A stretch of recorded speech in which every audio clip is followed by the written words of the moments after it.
Hey everybody, today I'm going to show you how I clean and descale my AquaNui Automatic Water Distiller. Before I do anything, I always make sure to turn the power switch off, and as an extra precaution, I always unplug the machine. Next, I drain the boiling tank using the manual drain valve, which allows you to empty the tank without taking it out of the machine. And if you need to, make sure to let the machine cool before you do this so that the water isn't too hot. Next, I use a Phillips screwdriver to remove the 4 screws that are holding the back panel in place, which is what covers up the boiling tank. And once you get down to the last screw, just make sure you put a hand on there and hold that back panel so it doesn't fall. So just take it off once you got the screws removed, and here is your boiling tank. It's a beauty. We've got our wire harness, our water inlet tube, and our steam tube, which we're going to disconnect all of these next. Now I always start with the wire harness, and so I'm just going to pinch the sides and pull down, and that's going to disconnect the wires from my boiling tank from the rest of the machine. Next, I'm going to loosen the top nut on the water inlet tube to allow that to disconnect from the boiling tank.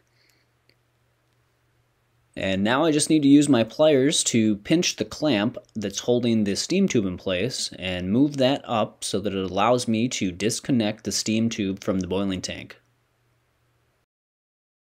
Alright, so I have fully disconnected my boiling chamber from the rest of the machine, so I can just remove it and take it over to the sink to begin the cleaning process.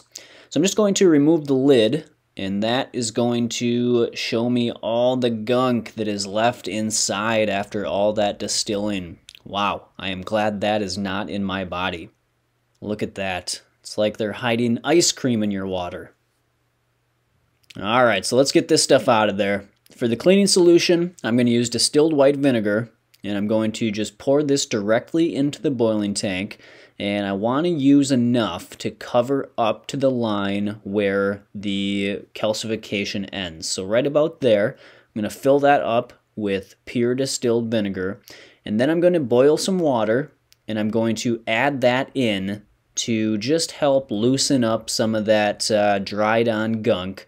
And I'm going to let this sit overnight. So I put the lid back on. I make sure that the valve is closed so nothing leaks out.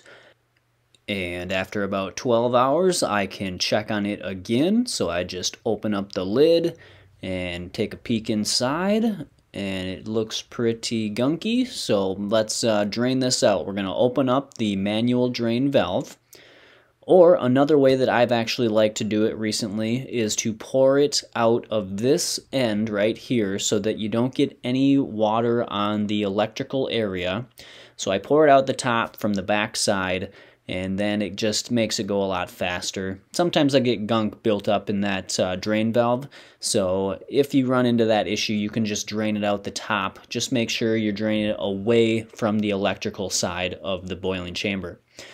So if it looks like there's still some gunk in there, you can boil some more water and put that inside, and then drain it out again. And here's what it looks like. You got a lot of calcifications and probably pesticides and industrial contaminants that you just prevented from going inside your body. So congratulations, you did a good job. Alright, so now that our boiling tank is cleaned out, we need to put it back into the distiller and re-hook it up.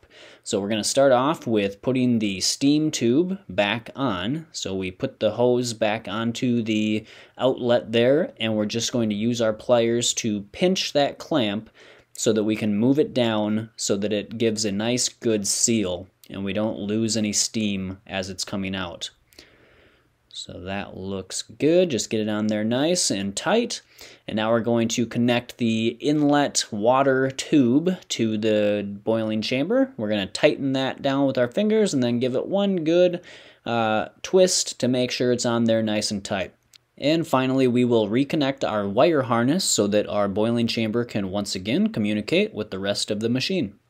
Now we just need to put the back panel back onto the distiller. We're going to tighten up our screws here, get everything nice and tight, and you are all set. So just plug in the distiller, turn it back on, and your machine is once again ready to provide you with clean, pure water.